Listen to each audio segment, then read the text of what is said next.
giving you an opportunity to get the full story from the people who tell it best. This is Mediacom News Leaders. And welcome to Mediacom News Leaders. Thanks for tuning in. I'm Carol Kelly. Joining us today from the African American Museum of Iowa, we've got LaNisha Cassell. Welcome. Thank you.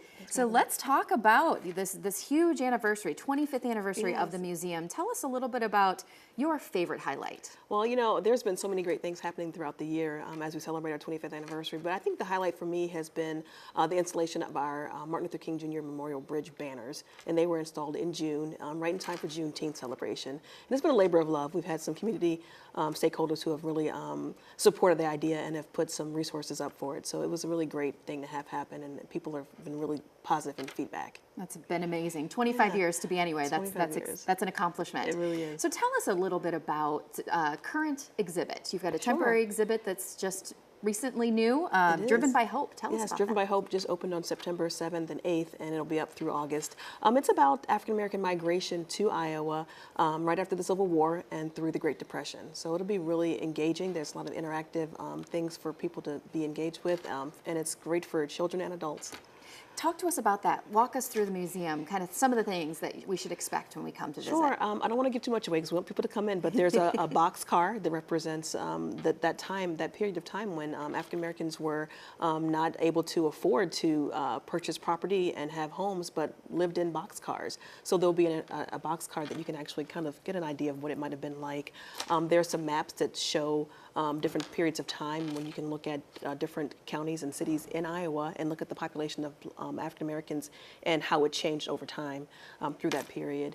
And there's actually at the end to showcase some of the modern aspects of it and where things are today. There's some oral histories that were done by some Iowa Big students. So we've been able to engage community members and students in the project as well.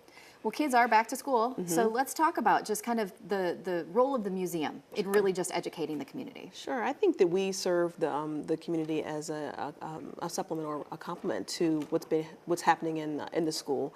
The curriculum plays a big role in what we do. Our educators meet with the teachers and staff to make sure we're hitting the social studies standards. So we often get students who are 3rd grade, 5th grade, and 7th grade who come through the museum. And what we have on display and what we talk about joins with what they're learning in the classroom. Let's talk about the basics. Where someone could find you and the cost involved and that kind of thing. Sure, we're very reasonably rated, and so our adult cost is $5, seniors are $4, and students are $2.50, and you can find us online at blackiowa.org.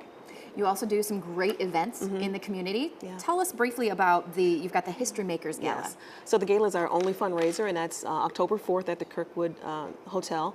And we will honor 4 statewide leaders and talk about the museum and what it means to the community. So we expect to have 300 plus people all across the state in attendance. And who are you going to be honoring this We'll be year? honoring Shelby Humbles, who's from Cedar Rapids, Dr. Dale Abel, who's out of Coralville, Dr. Venice Berry, who's in Iowa City, and the last person is Rudy Sims, who's in Des Moines.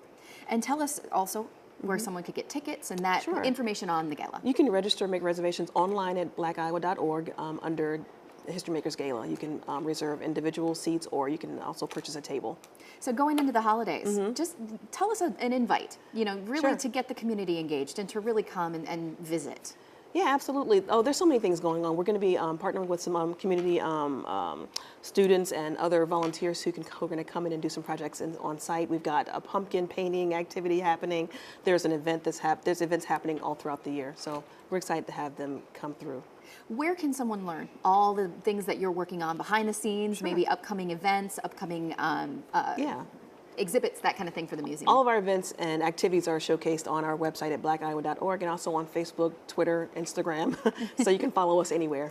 Awesome. Well, it's always a pleasure having you join us. Thank you so much for Thanks joining so us. much. This has been Mediacom News Leaders, your opportunity to get the full story from the most reliable sources exclusively on Mediacom News Leaders.